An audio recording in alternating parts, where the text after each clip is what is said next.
Hi friends, and welcome back to another video.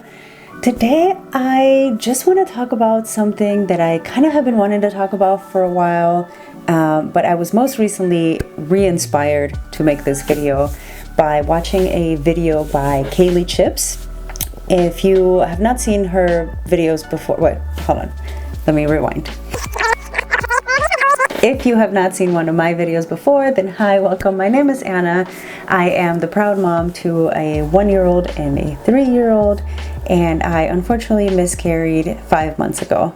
So based on my experiences with that, as well as talking to other people who have experienced crisis and scary things in their life, and then after watching Kaylee's video, I was really inspired to talk about this, and I hope that you guys enjoy.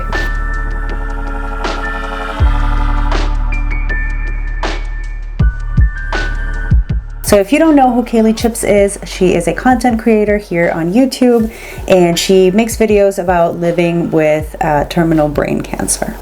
The video I saw of hers is called Good Advice for When Someone Tells You That They Have Cancer. I'll make sure to leave the video as well as her channel link down below so that you guys can watch that and get a little bit of a better idea as to what I'm talking about, as well as some other information that I'm actually not going to be talking about in this video that she brings up there, which you should definitely watch. In her video, she mentions this Psychology Today article, which I will also leave linked in the description down below.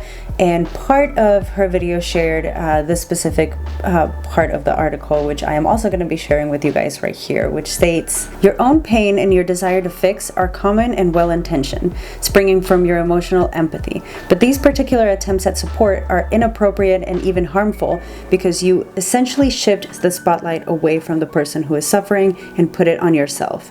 Instead of making them the focus of your concern, you steal the show by trying to be the fix-it hero.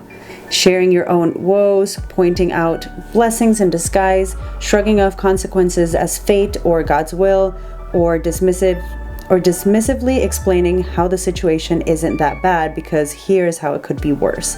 These tactics are the opposite of supportive because you cease to be the person who can hold the spotlight on them. What they need most is to be clearly visible so that others might accompany them along this challenging, often unfixable journey." So after watching her video and reading the article and watching a few other videos, which if I remember what they were, I will leave them linked down below. But after watching that, I really felt inspired to just have a chat with you guys about this. And it really hit me hard because it really forces you to realize that most of us at some point in our life have probably said the wrong thing to someone in crisis, probably have very well-intentioned said something to sympathize or to fix their situation or to distract them from the situation or something along those lines, that those things that we might have said could be really harmful emotionally to someone that is suffering. And by someone in crisis, I mean there could be like a whole plethora of reasons why someone could be in crisis. The loss of someone, a miscarriage, like in my case. Didn't want to get emotional. Also, you know, people who have lost everything due to a natural disaster or a divorce, or someone who, like in Kaylee's case, has been diagnosed with something terminal or life-threatening in some way. So there's a whole bunch of things, of reasons why someone would be in crisis, and so that's what I mean by someone in crisis. So I wanted to talk about some of the things that, even though are coming from a good place, and you know, most of the time these are things that are said by people who really care about you and who are trying to make you feel better and who think that their words are making you feel better.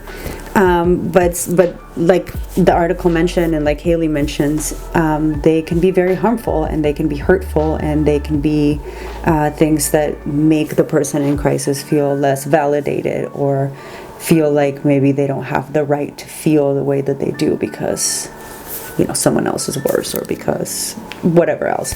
So I wanted to share with you guys a whole bunch of things not to say to someone that is in crisis, things that are not helpful, things that invalidate their feelings and their pain, or their fear, whatever it might be. And then at the end of the video, I want to talk about some of the things that you should say and some of the things that you can say or do for someone that is in crisis. So stick around till the end so that you know what are some of the things that are appropriate or that are good in these kinds of situations. I don't know if there's anything really that's good, but things that are not going to be harmful. So let's start with the things that you should not say to someone in crisis. Don't compare a situation that you have been in to what they are going through right now, and don't mention to that person how whatever they are going through is also hurting you. Even if it is also hurting you, in that moment when someone is confiding in you, when someone is suffering, like the article mentions, it really takes the attention away from them when they are the ones in that moment needing support, and it shifts the attention to you, causing that person to not feel like they are taken care of. Another very, very important thing that I want to mention that you should never, ever, ever say to someone that is in crisis is basically any sentence that starts with at least. At least it happened now. At least that person's not suffering. At least you're healthy. At least whatever it is. It depends on what the situation is. But basically, if you're going to start a sentence with at least, just don't say anything. It's very unhelpful. It makes the person that is, even though again, these are all things I'm like starting to get like upset and like sounding like I'm mad about these. I know that all of these things are very well intentioned and you are trying to say something to make them feel better. But things like that are very, very unhelpful when you are suffering and you feel like then on top of it you have like guilt because then you shouldn't feel how you're feeling because at least it wasn't worse, which brings me to don't compare or don't tell that person any sort of comparison to someone else's pain that you think might be worse in hopes that would make them feel better, because it doesn't. So don't say things like, oh well, this other person, this happened to, so, it's not as bad as what you're going through. That is so unhelpful. It is so hurtful. Again, just like anything else that I'm mentioning in this list, it just invalidates what you're feeling, and it makes you feel like you're not being taken care of by the person, that you're not being comforted, that you're not being heard. Along with that, this is another one that's sort of in the same category, and that is any sentence that begins with "you should just be thankful," or "you should be thankful for this," "you should be thankful that." Again, it goes along with the same lines of being hurtful because it invalidates what you're feeling, and then on top of it, it adds guilt to the pain that you're already feeling because maybe I should just be thankful. But when you are really going through a crisis and when you're suffering, you don't want to hear that you should be thankful for anything, because at the moment you are not thankful and you just want to feel what you're feeling and know that you're not alone. The next two are sort of probably the same thing-ish, just said in different ways, and that would be everything happens for a reason, or there is a lesson to be learned from this. Both of those things are just unhelpful advice. Not everything does happen for a reason, and there isn't a lesson to be learned from things. There is no lesson to be learned from me losing my child. There is no lesson. There is nothing good that came out of that. So those sort of sentences and that sort of advice, even though again it might be very well intentioned, they are not helpful, and they can be very damaging. And this last one that I want to mention is it's possible that for some people it can be helpful, but for some people it's not. And you should just be very careful to who you're saying this to. If you are going to say this to somebody, I would refrain from saying it to anybody. But you probably know this person best, but that would be, it's God's plan. This is, again, something that the article mentioned, that Kaylee mentioned. For some people, whether they believe in God or not, that can be really hurtful. Like, how, if you do believe in God, then like, why does God want this? Like, why is that his will? And then if you don't believe in it, then how can that even be helpful? Like, no, it's not God's will. Like, I don't know. In those situations, it's just, it's really just not helpful to say something like that. Basically, in general, as you can probably tell by everything I've already mentioned, just don't try to fix the problem for the person that is in crisis. Like I mentioned before, most of these situations are not fixable, and people just need to be heard. People just need to be comforted, and sometimes you need to vent, sometimes you need to be distracted. And when someone comes in and tries to like fix what's happening that isn't fixable, then it just it backfires, and it's more often than not very unhelpful. So now let's talk about, sorry, I'm kind of out of breath. I just like went off for so long. So let's talk about what you can and should or could say to someone that is in crisis, that someone that is suffering and crying and talking to you about it. So more than anything, just be there, listen to them, offer a hug, or just be there.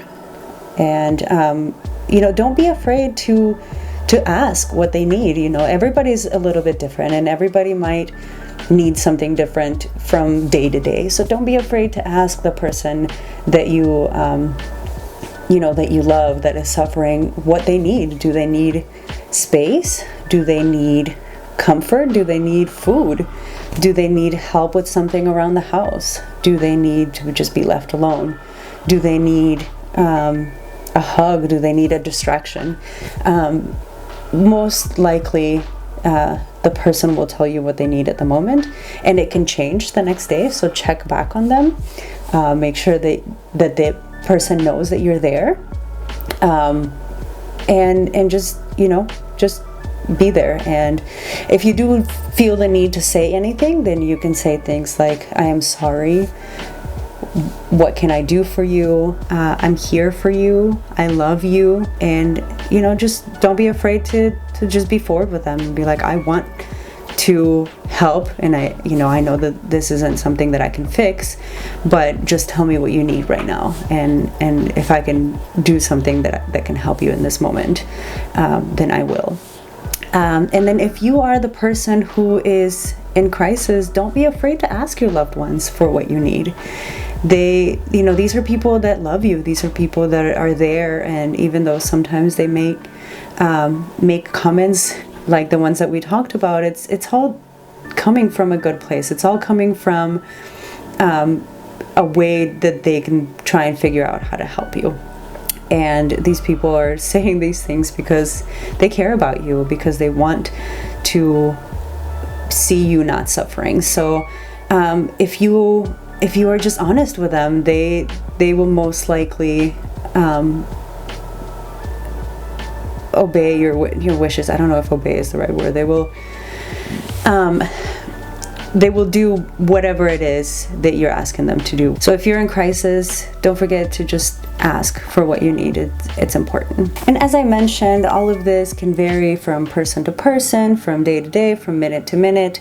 It's important that if you want to be there for somebody, that you check in on them often, that you listen, that you validate their feelings, and slowly but surely, in some of these cases, they will have more good times than bad, and they will appreciate you so much for being there through the good and the bad.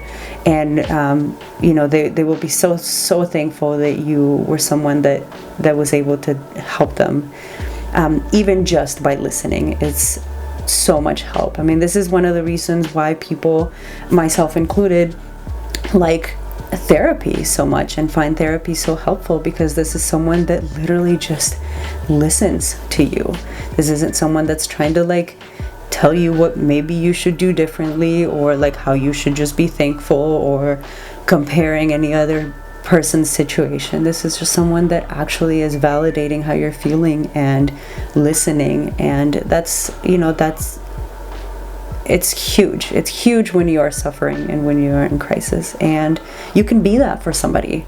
And all of us can be that for somebody if we are a little bit more aware as to what we say and do during these situations. So I think that is all that I had for today. I appreciate you guys listening. I hope that you found this video helpful. If you did, give it a little thumbs up down there. If you want to see more from me, you can click up here or up here. If you are not yet subscribed, you can click down here, somewhere over here. I'm like pointing below the camera, somewhere over here, somewhere on the screen. I'm sure it'll be there. Thank you guys so much for watching. I hope you're having a good day, and we will see you on the next one. Bye.